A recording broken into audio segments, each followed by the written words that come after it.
Wow. Okay, so the everything rally we've all been watching in precious metals, it just slammed headfirst into a brick wall. Today, we're going to break down the absolutely shocking crash that has completely shaken global markets. Let's get right into what on earth just happened. Let's just start with this number, $3 trillion. That's the staggering amount of value that was just, poof, erased from gold and silver. We're talking about one of the most volatile trading sessions in, modern history. And if you think that number is big, get this.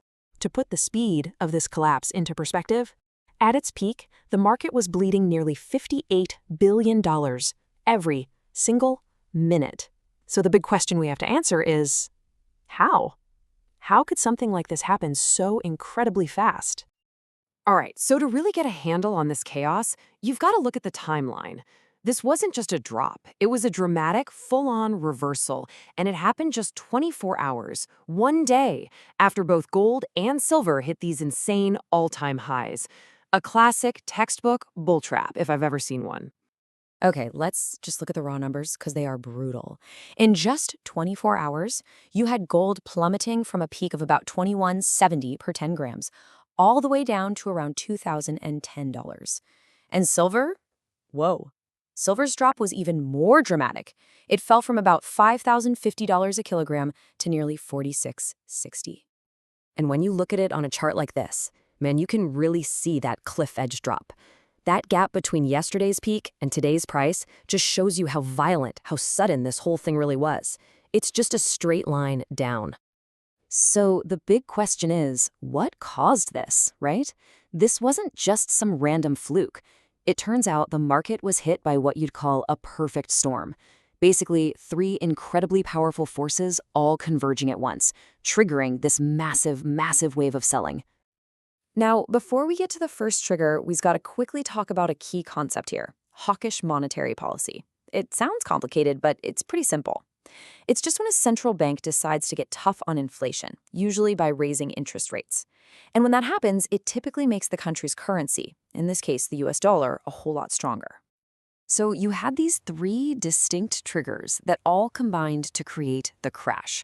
We're talking about something called the Warsh effect, then a huge wave of profit-taking, and finally a mad rush of ETF liquidations.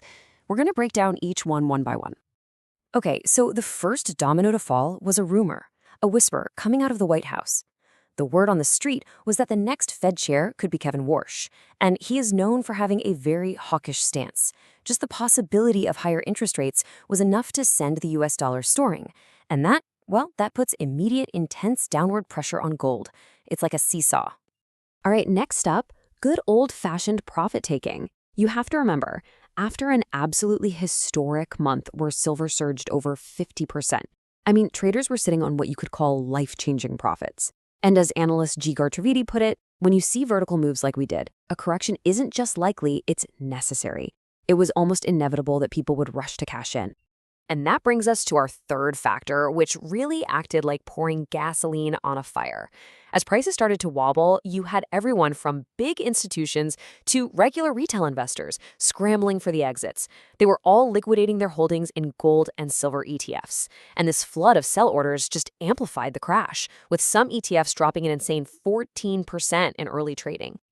So as you can imagine, this whole perfect storm has kicked off a huge debate. You're hearing it on trading floors, you're seeing it all over social media.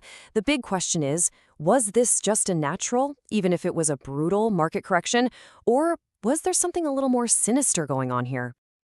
Well, there are basically two competing theories. On one hand, you have the institutional view. They're calling it a liquidity event. The idea is that with prices at all-time highs, there just weren't many buyers left. So when these massive sell orders hit the market, it created a vacuum and prices just collapsed. But then on the other side, especially on social media, you see the claim of market manipulation. People are arguing that the incredible speed of the crash, $58 billion a minute, just has to point to a deliberate, coordinated move to suppress prices. So, okay. After a day like that, the obvious question on everyone's mind is, where in the world do we go from here? Let's take a look at what the experts are watching now. Surprisingly, despite all the carnage, the long-term outlook from the major banks is still pretty bullish. They're pointing to the exact same fundamental reasons that caused the rally in the first place, right? You've still got geopolitical tensions, central banks are still trying to get away from the dollar, and there's a huge supply deficit in silver because of industrial demand. So what analysts are watching now is whether prices can find their footing and stabilize around some of these key support levels. And all of this really leaves investors with a massive question. How do you interpret an event like this? Was today's crash just a healthy dip? A cool down that was needed before the next big leg up? Or was this the beginning of a real, painful dive into a bear market? And that really is the ultimate question, isn't it? For anyone with a long-term view, is this a historic buying opportunity? A chance to get in on the cheap? Or is this the beginning of the end for the great precious metals rally of 2026? The answer to that, it's probably going to depend on what the Federal Reserve decides to do next.